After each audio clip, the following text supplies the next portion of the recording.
philosophique. Alors, donc, pour aborder un texte de commentaire, il faudrait en amont s'imprégner d'une méthodologie qu'on appelle la méthodologie de commentaire de texte, tout comme la philosophie, tout comme la dissertation d'ailleurs. Alors, la technique du commentaire de texte philosophique est composée de 3 parties, à savoir l'introduction, le développement et la conclusion.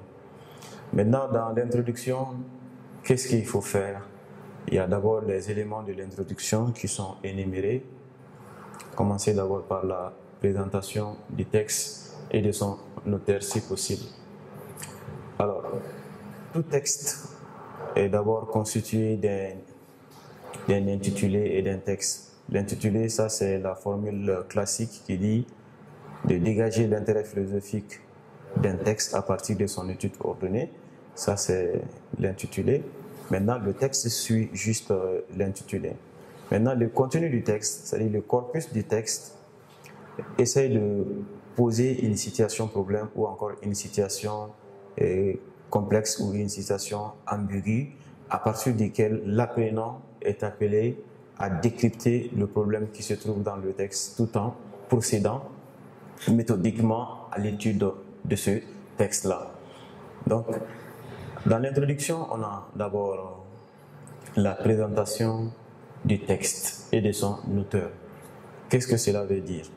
D'abord, le texte qui est soumis aux commentaires à un auteur, donc il faut d'abord présenter le texte. La présentation du texte consiste à dire que le présent texte soumis à notre commentaire est de, maintenant, vous ajoutez le nom de l'auteur, extrait de son ouvrage, tant, maison d'édition, numéro de pagination, etc.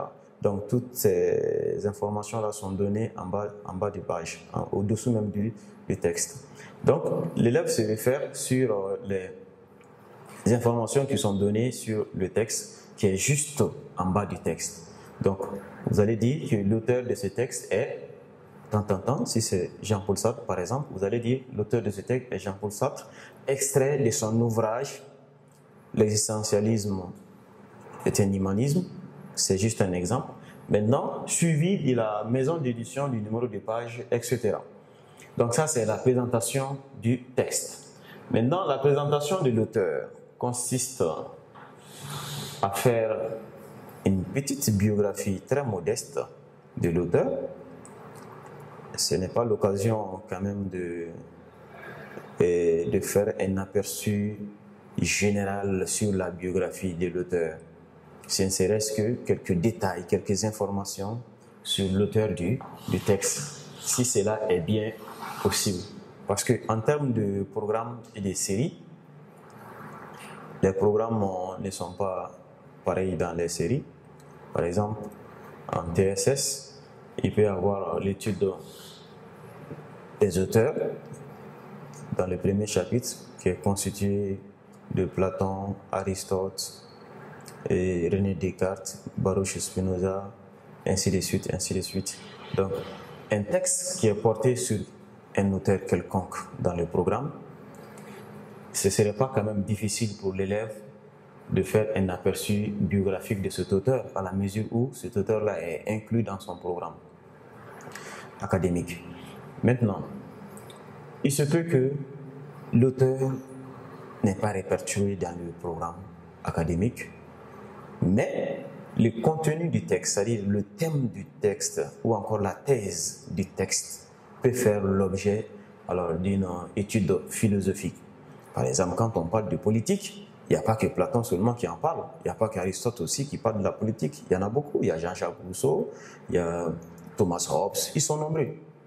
Donc, il peut avoir un texte qui n'est pas répertorié dans le programme de l'élève, mais cela n'empêche pas quand même l'élève de faire une petite biographie de l'auteur. Ce serait-ce que quelques phrases seulement.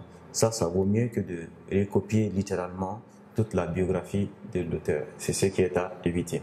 Donc, au cas si vous n'avez aucune information sur l'auteur, alors l'honnêteté intellectuelle veut que vous vous exemptez de la présentation de l'auteur. Vous laissez tomber la présentation de l'auteur. Sinon, la présentation du texte aurait suffi pour cette première partie.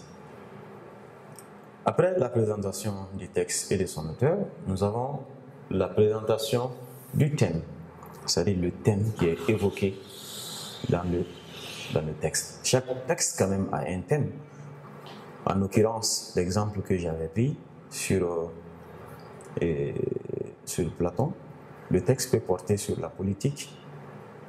Donc, parlant des politiques, on peut avoir un thème qui va nous expliquer la conception politique d'un auteur. Par exemple, si c'est Jean-Jacques Rousseau, sa conception politique se trouve directement liée à sa conception sociale et politique. Là où il va parler de l'état de nature et de l'état civil, et à cela va s'ajouter le contrat social. Donc, cet ensemble-là qui constitue la conception politique de Rousseau, alors le thème serait très facile à dégager parce que là, on va savoir que l'auteur parle de la politique, il parle de l'origine de la politique, il parle de la genèse de la politique. Donc, il est facile de dégager le thème du texte. Ça peut être aussi sur le bonheur. Le thème peut être porté sur le bonheur, comme sur la liberté, comme sur l'injustice, etc. Donc, il s'agit là de dégager le thème du texte. Après, nous avons la présentation de la problématique. Alors, là, c'est une phase très importante de l'introduction, parce que l'élève doit dégager le problème du texte, c'est-à-dire la situation problème du texte. Parce que l'auteur qui nous présente son texte, cela n'engage que l'auteur lui-même, c'est-à-dire le contenu du texte, le contenu du corpus, c'est l'opinion d'un auteur qu'il expose. Il expose son opinion face à une situation problème. Et donc, l'apprenant doit savoir maintenant comment résoudre le problème que l'auteur pose dans son texte. Est-ce que c'est un problème politique? Est-ce que c'est un problème lié au bonheur? Est-ce que c'est un problème lié à la justice? Maintenant, c'est à l'apprenant de dégager maintenant une situation problème du texte. Après, nous avons la présentation de la thèse. Alors, la thèse, ça, c'est l'idée développée par l'auteur. Par exemple, l'auteur peut être amené à défendre une thèse selon laquelle, toujours restons dans le contexte de la politique, l'auteur peut défendre une thèse, par exemple, en voulant chercher le meilleur régime politique, que l'auteur se focalise sur la démocratie, qu'il stigmatise la démocratie comme le meilleur régime politique qui puisse exister, et là, il serait obligé de défendre une thèse, de développer une thèse. Donc, à ce niveau,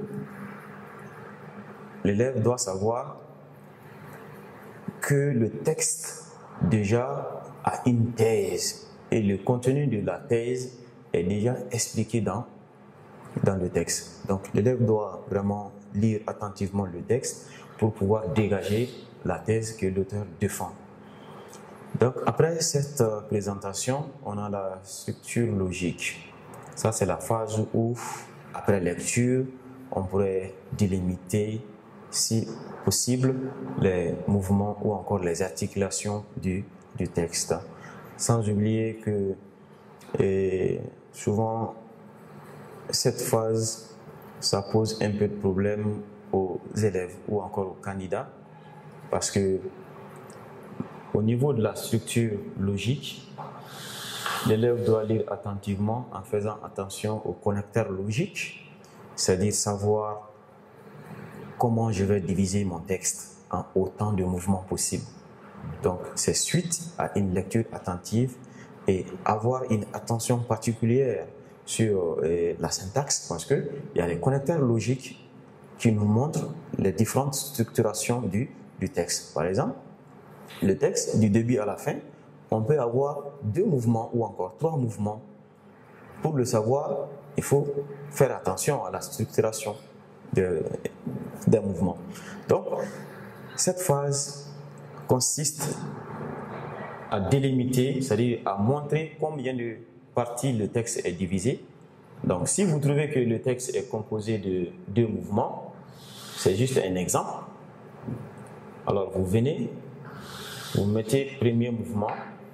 Alors, le début du premier mouvement et la fin du premier mouvement est mis entre guillemets. Donc, le point de suspension désigne tout simplement alors qu'on a découpé, on n'a pas écrit, c'est-à-dire le mouvement entier dans cette partie-là. C'est juste le début, le groupe de mots qui constituent le début du premier mouvement, et ensuite les pointillés, et nous allons mettre la fin du mouvement, et le mouvement même est mis entre guillemets. Donc ça, c'est pour indiquer où commence le mouvement premier, où il prend fin. Donc si ça en est 2 déjà, on va mettre aussi déjà mouvement, tout comme on l'a fait dans le premier mouvement. On ouvre les guillemets, on met le mouvement entre guillemets et on ferme les guillemets et on s'arrête là. Donc ça clôture l'introduction. Donc ce qu'il faut faire dans l'introduction, ce sont ces éléments-là qu'il faut faire pour bénéficier, alors 7 points ou moins de